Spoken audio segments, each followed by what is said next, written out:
according to the cloud server. Now, is everyone happy for me to record?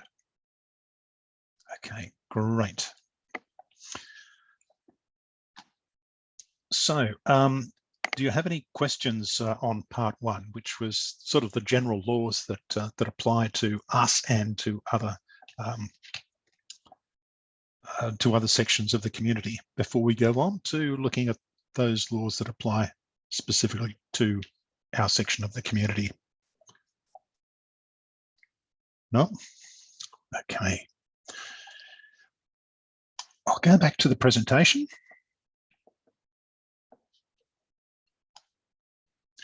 And we'll look at the broadcast sectors. So, ABC and SBS radio and TV. Who governs them? Who has the power to deal with unresolved complaints? They're governed by the BSA, that's the Broadcasting Services Act. And I'll talk more about the Broadcasting Services Act a little bit later. But also the ABC and SBS have their own special acts of parliament in addition to the BSA. The ACMA, that's the Australian Community Media Authority, and I'll talk more about that, has the power to deal with some unresolved complaints. The ABC and SBS must conform to their codes of practice that have been specifically developed for them. And their income comes from the federal government funding. And in the case of SBS, they also do some advertising. Not as much advertising as you get on commercial radio and TV. Commercial radio on TV is also governed by the Broadcasting Services Act, and ACMA also investigates any unresolved complaints that they may have, but they conform to the Commercial Radio Association Code of Practice. And they receive income from advertising. Unlike the community radio sector, commercial radio and TV broadcasters pay an enormous amount of money to broadcast. Their broadcasting license costs a lot of money. Ours is free, but subject to us meeting fairly rigid license application requirements. We also have to pay what is called a fee for our broadcast apparatus, our transmitter, but that's chicken feed by comparison with the fee for broadcast license. So we fit into the sector under community broadcasters. Not surprisingly, also governed by the BSA. Also, not surprisingly, ACMA has the power to investigate and deal with unresolved complaints, and we must conform to our own codes of practice for community broadcasters.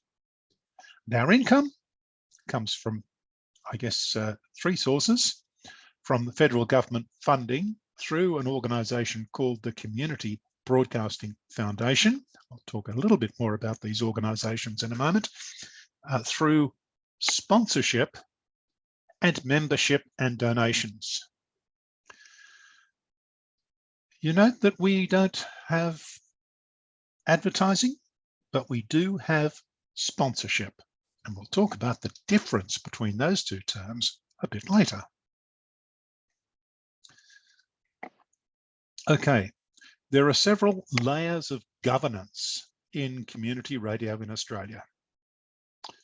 Who governs community radio? So the first is the Australian Communications and Media Authority.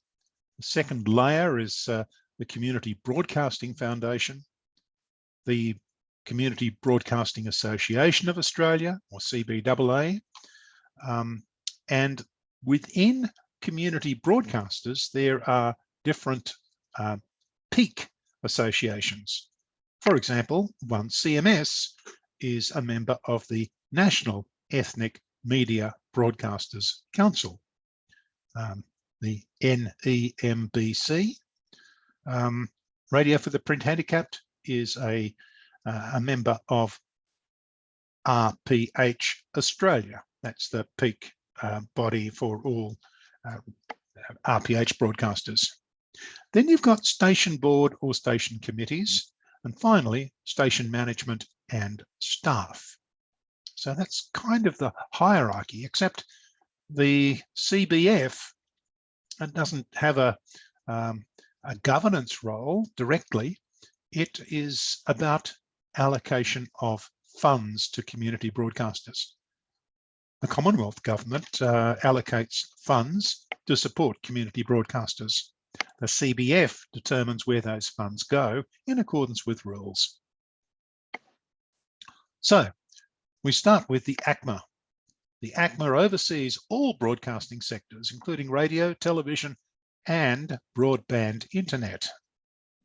They receive complaints from listeners, and when necessary, they investigate these complaints and make rulings about them. They also supervise broadcasting legislation and give out and remove licenses. So every 5 years, community broadcasters need to renew their license application. And those license applications take a great deal of work and are subject to a fair amount of scrutiny and questioning by the ACMA. We can visit their website. May not have time to go there, but oh yeah, let's have a look anyway. It's an interesting place to go. I'll share that screen. New share. ACMA share. Right, it looks like this. We regulate communications and media to maximise the economic and social benefits of communications infrastructure, services and content for Australia. So they look after a whole raft of things, from fixing your TV reception to stop getting spam, understanding product compliance regulations, gambling advertising regulation, how to become a registered cabler, rules for TV and radio broadcasters. That affects us, and it goes on. Radio communications licenses.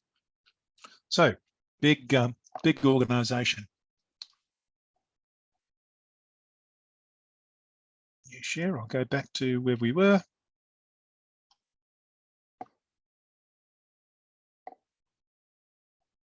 Okay. Actually want to get back to, stop sharing that one.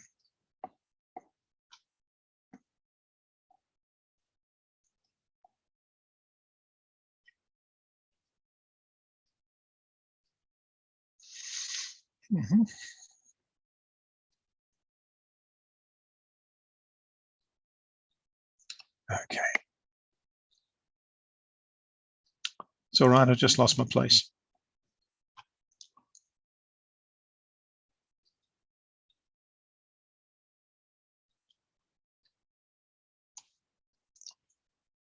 Right.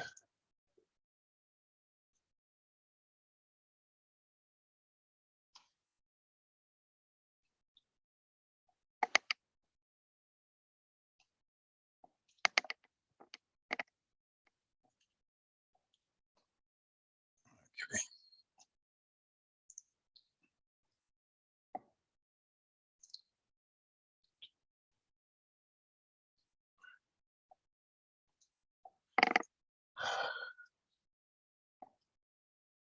Just bear with me, that doesn't seem to be available for sharing. Share. Right. Right.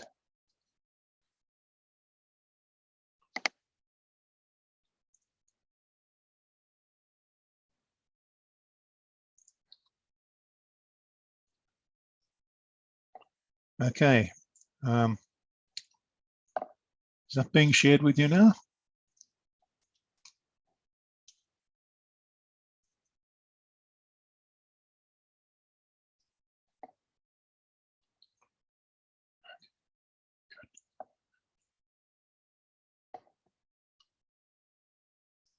Okay, back on it now. The CBF, Community Broadcasting Foundation, is an independent body set up to distribute any funds given to the community broadcasting sector. And It's one of those things. The government makes quite a bit of capital about when it's giving money to the sector, and there's quite a bit of lobbying that takes place. And most of those funds come from the federal government. They're managed by a board elected by the Community Broadcasting Association of Australia, the National Ethnic Media Broadcasters Council, the Australian Indigenous Communications Association, Council for Radio for the Print Handicapped, and Radio for the Print Handicapped. All these organisations represent community broadcasters. And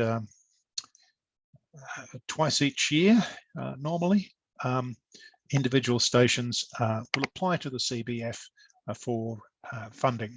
And you may be involved as a volunteer in producing grant applications to the CBF. It's our major source of funding.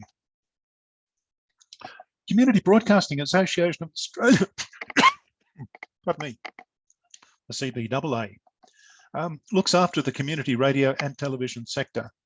It's managed by a board elected by member stations. Whether or not a broadcaster is a member of the CBAA, they fall under their umbrella as far as the government is concerned. The CBAA lobbies for government funding and sets out our codes of practice, and they go back to member stations for reviews of those codes of practice. The CBAA also runs services, including training, free webinars on a variety of subjects. And as a broadcast trainer, I will attend some of these as a part of my professional development, and they're actually really good training resource. If you're interested in finding out more about the administrative side of radio or the technical side of radio, they're a great source.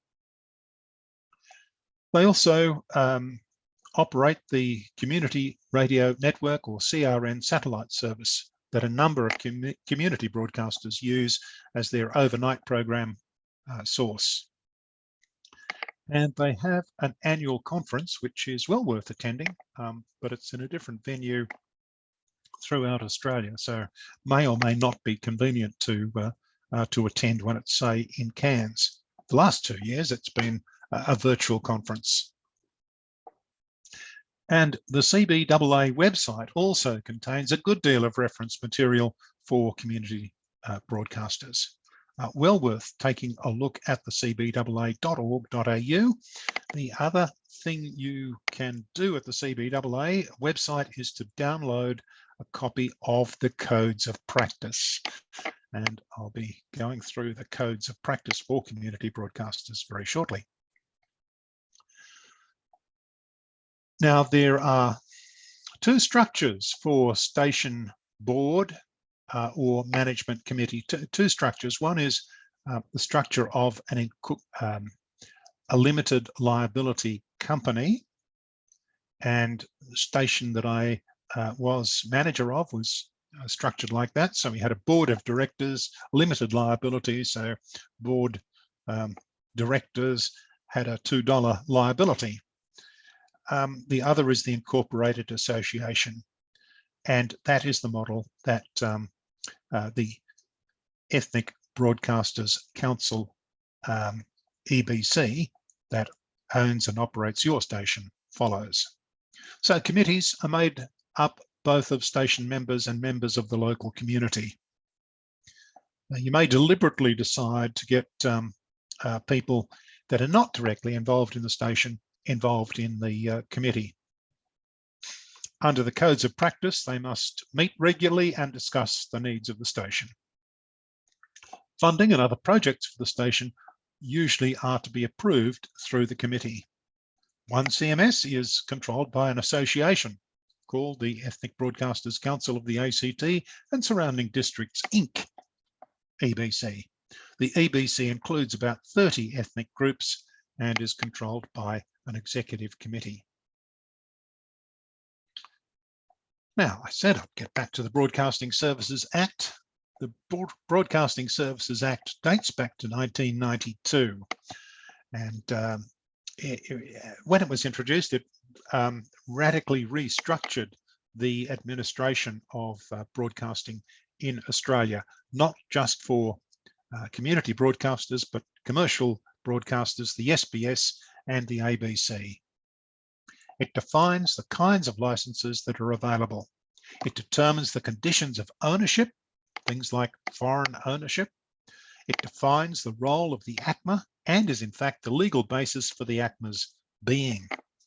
It was amended in 1999 to include online services and amended several times, starting in 1998, to introduce digital television.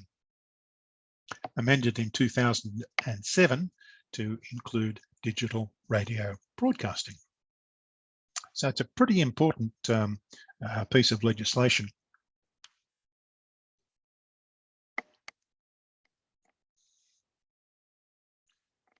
The BSA, the other thing that's not mentioned here is that it actually, when it defines the requirements for the different sectors, as we call them, like community radio and commercial radio, ABC, etc., it says that they are to have a code of practice which covers, and it lists a range of topics for each one.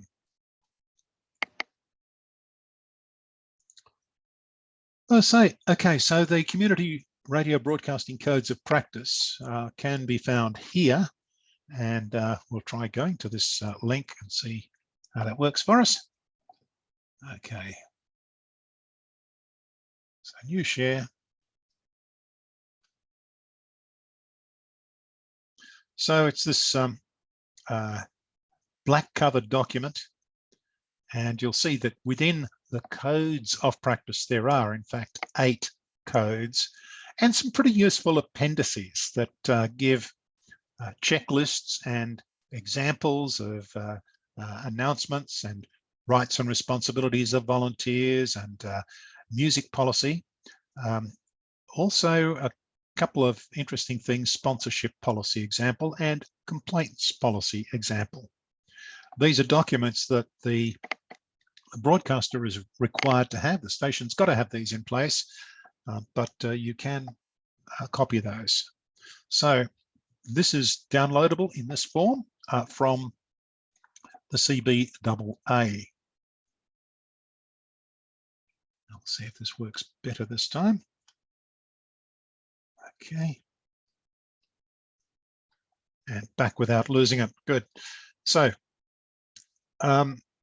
some of the more important codes are code 3, which relates to general programming.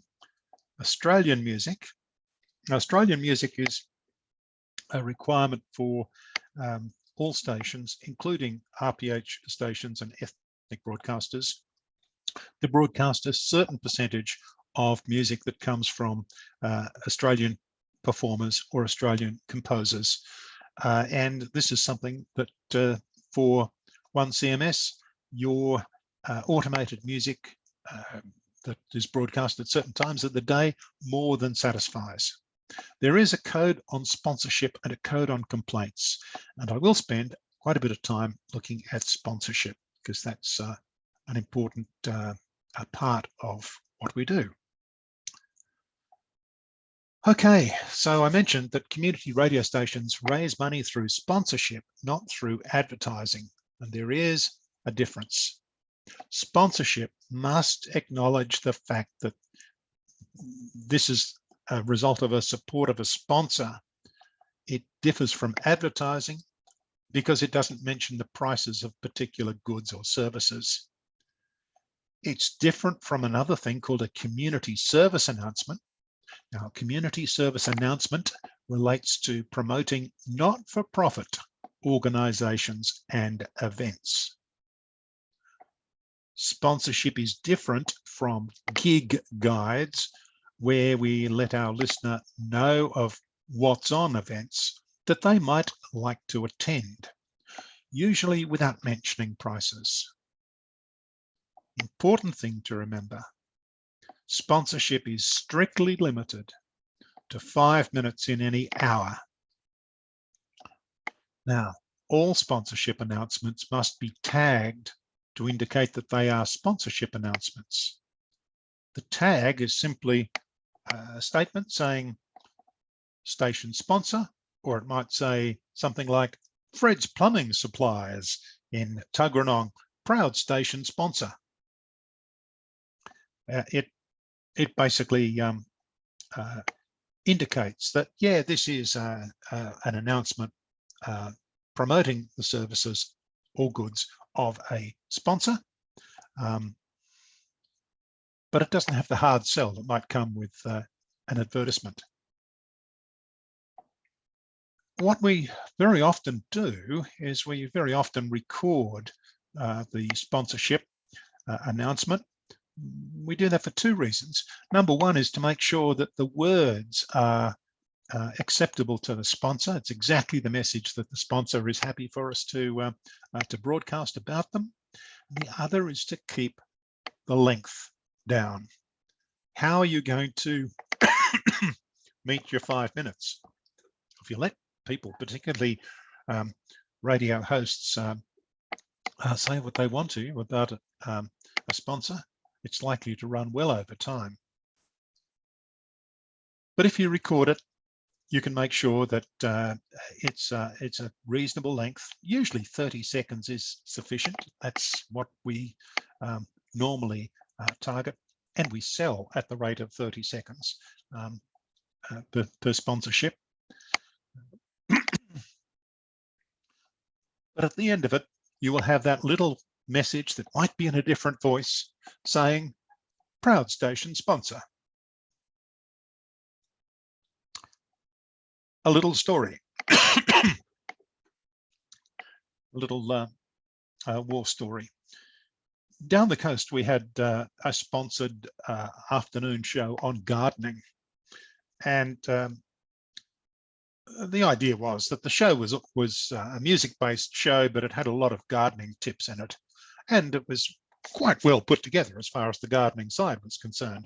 But the sponsor didn't have pre-recorded announcements. He left it up to the presenter, who was a fan of the sponsor and a very keen gardener himself.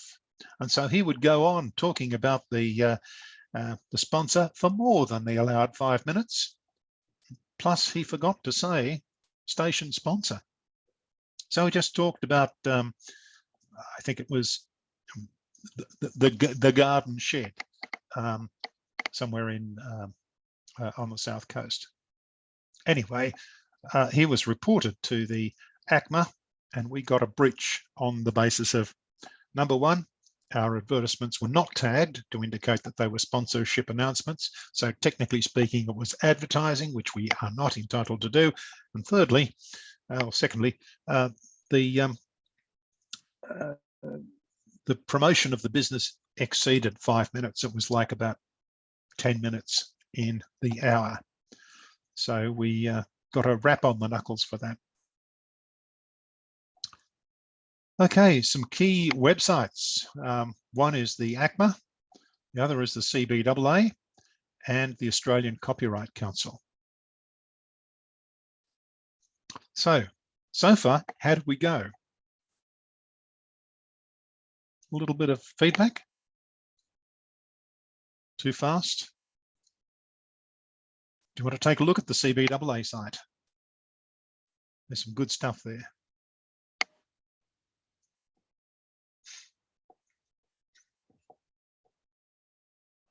Okay, CBAA. Like this, we support strong and successful community broadcasters. So you can go in as a broadcaster, you can go in as a listener or a musician. And going in as a broadcaster for broadcasters, get community radio broadcasting info and advice. Very useful organisation. I've had to go to them on a couple of issues, coming up with duty statements for people in the radio industry, that sort of thing. The Community Radio Network, I mentioned a lot of stations have their CRN, as they call it, on air overnight. And some tools to promote your station or program online, and that's an area that CBAA have been pretty active in, getting community stations to think about they're not just out there on air, they're also out there on the web. Latest info on digital radio, which has been a pretty exciting thing in our industry over the last couple of years. So we've now got, I think it's 4 of our community broadcasters in Canberra on digital audio broadcasting. And there are stories. Looking at resource library from the CBAA, resource on finance, governance, infrastructure, community engagements, content on programming.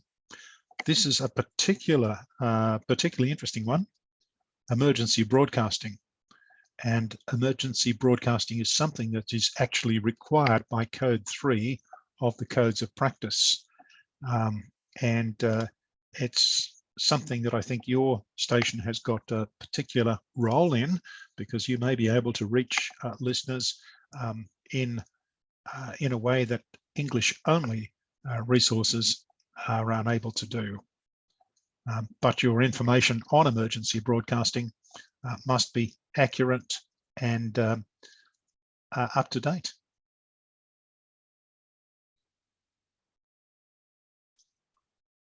Okay. Well, I've basically finished a bit early, pulled up earlier than I thought. Probably because you guys haven't been asking me too many questions. Anything you'd like to know? Difference between community service announcements and sponsorship announcements. Community service announcements, I mentioned very quickly, are for not-for-profit organizations. They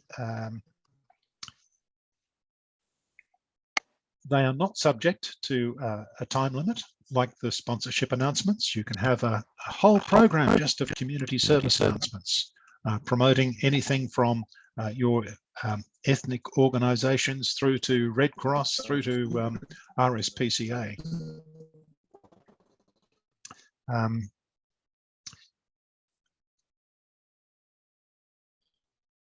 But not for-profit organizations. So if you've got someone that's a member of, say, your ethnic community and is selling maybe Tongan food at reasonable prices, well, you can't really promote them. You can say, look, you need to become a sponsor of the station.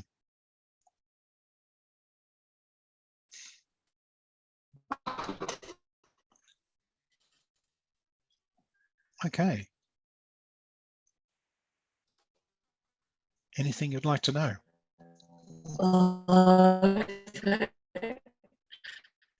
So, Alan, is that by law though? Like, for example, if we were to, is that by law though?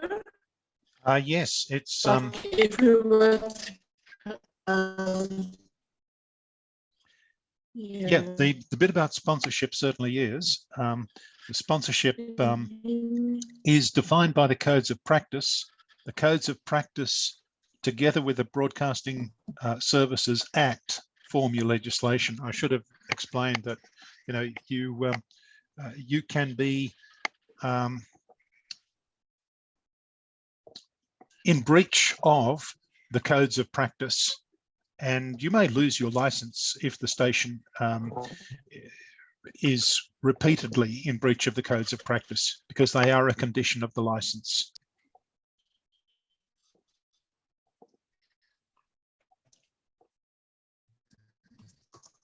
Okay. Have I explained that adequately?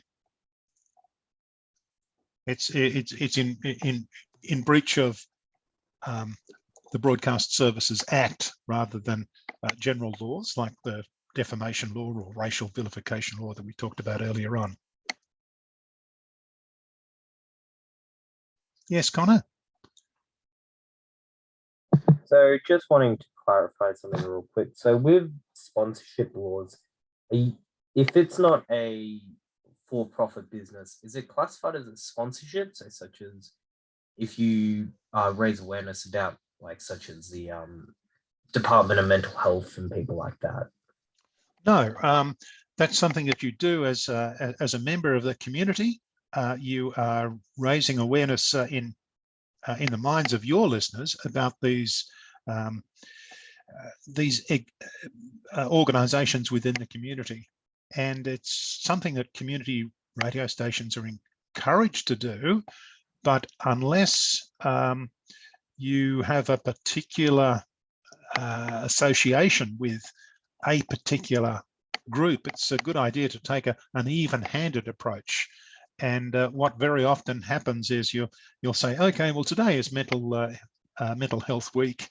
And so in this Mental Health Week, national calendar thing, we're going to look at those organisations that can help in mental health. So you might have Beyond Blue coming in one day and another organisation coming in another day. What you don't tend to do is just focus on one or two organisations, unless they're very close to what your key aims are.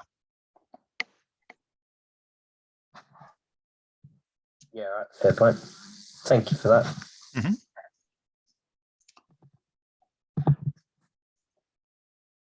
Yeah, we've actually been working with because my wife is a volunteer at One Way FM. Been working closely with One Way FM on their new initiatives to get more closely related with community organisations, because very often we can help them and they can help us.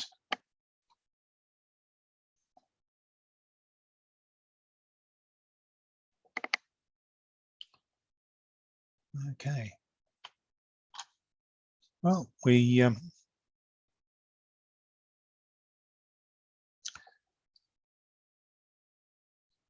seem to have finished a bit early. We've lost a couple of people.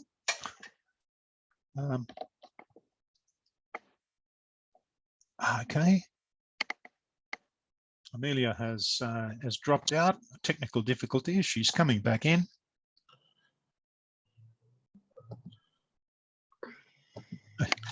Hi everyone. Sorry, we've got a bit of a technical problem on our end here, but I think we're back on. Okay, fine. Sorry, Alan. Righto. Well, look, we might finish up a bit earlier, but if you've got any questions, I'm really happy to answer those. A couple of things I sort of glossed over, tried to compress a 6-hour course into 2.5 hours. Maybe I over-compressed. Okay, well, look, I'll say thanks for your participation today. It's been good, and I hope to perhaps have the opportunity of